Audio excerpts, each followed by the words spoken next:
Comparing ourselves to everyone else really jacks us up, especially in business. And that's not to say you can just stop comparing yourself and your business to others. Our brains are naturally wired to compare ourselves to those around us. Seeing how we stack up to others is a product of thousands of years of evolution. It's just part of being a conscious human being. And even if we could avoid it altogether, that wouldn't serve us too well either. Because even though self-comparison is generally viewed as a bad thing, there are some astounding benefits of comparison that we can't just blindly dismiss. After all, we evolved this way for a reason. Let me explain. Self-comparison. Where to begin?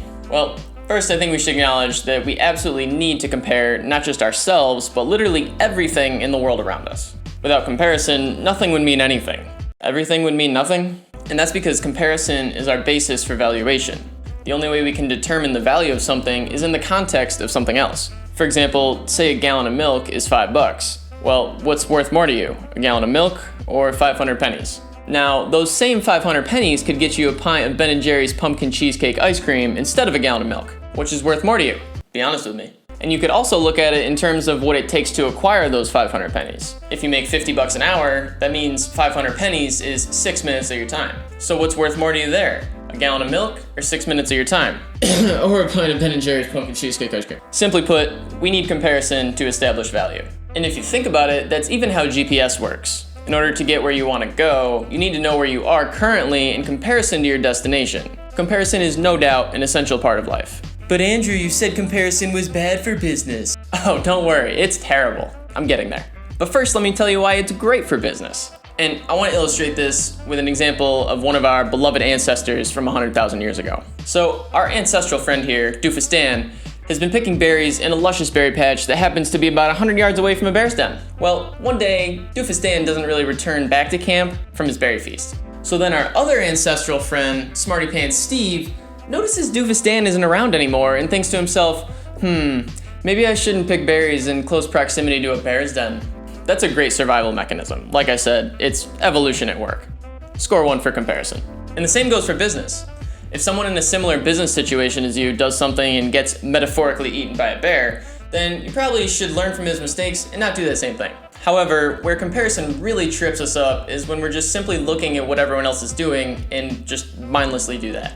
We assume since everyone is doing it, that it must be the best thing. We essentially just throw our subconscious hands up in the air and go, I don't need to think for myself, I'll just do what everyone else is doing since that must be a safe bet.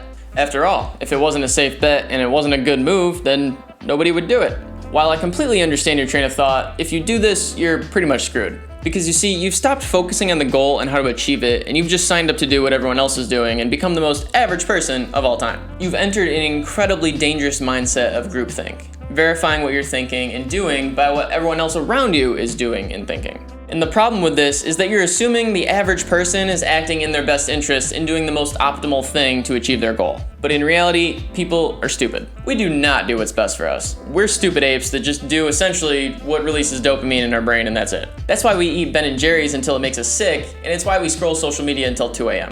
Yes, we're civilized animals, but we're still stupid, emotional, irrational animals. We're not particularly good at separating ourselves from our instinctual animal brains. And don't get me wrong, it used to serve us well. When, 100,000 years ago, Doofus Dan was eating berries from the berry patch near the bear's den, and he got eaten, well, Smarty Pants Steve, he decided he'd go find some berries somewhere else. And that's definitely a good thing. Smarty Pants Steve just decided it was better to let the bear do his thing. But the problem is we still do this to this day, and it's not always as obvious as getting eaten by a bear or not getting eaten by a bear. In today's modern world, it's much sneakier than that. Kind of like a Pearl Harbor, okay? That was real sneaky too. And it leads us to not thinking for ourselves and not thinking objectively. We turn into lazy thinkers who make decisions predicated on what everyone else is doing, and it just does not serve us well. What it does is take our focus off the actual goal, and instead the focus becomes just copy what everybody else is doing. Now, I want to give you a real life example that's a little more concrete than 100,000 years ago getting eaten by a bear. So a friend of mine is a real estate agent. She became an agent later in life and hasn't really been immersed in all the cultural norms of the business. As a result of that, one thing she does differently, just naturally on her own, is not have her buyers sign exclusivity contracts, even though it's a pretty common practice in the industry. She's just simply found that her clients trust her more as a result of not having them sign those exclusivity contracts, and she's able to build stronger relationships with them.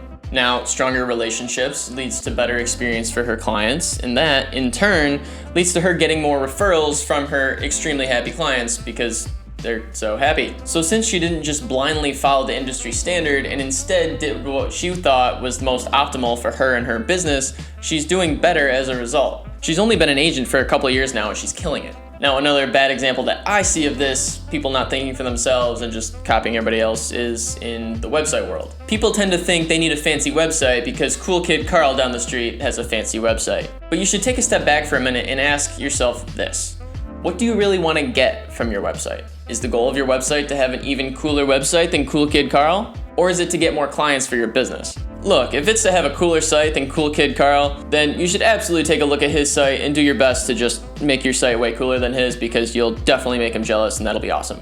However, if your goal is to get more clients for your business, I'd recommend taking a slightly different approach. Instead, think about it from your prospective client's point of view. How can you design your site to offer them as much value as possible? What exactly does your prospective client want? And what's the most effective way to set your site up so that you can give that to them? That's what you need to be thinking about when it comes to building a website. Make it simple and make it easy for website visitors, which are essentially your prospective customers and clients, to get what they want. Just give them what they want. That's actually what I went over last week in my video about what ice cream can teach us about marketing, which, fun fact, is actually quite a lot. So really the key here is just to think for yourself. Think objectively in the pursuit of your goals. Think about what you're trying to accomplish and how you would go about accomplishing it if you didn't have anyone to compare yourself to in the first place.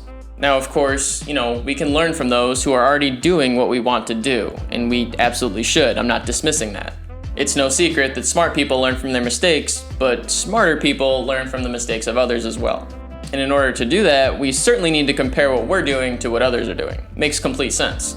However, I want you to keep in mind that problems start to arise when, like I mentioned, we lose focus on our actual goal, and the goal just becomes do what everybody else is doing. So learn from others, but be objective and make sure you think for yourself. If you do that, you won't get eaten by bears. Cheers.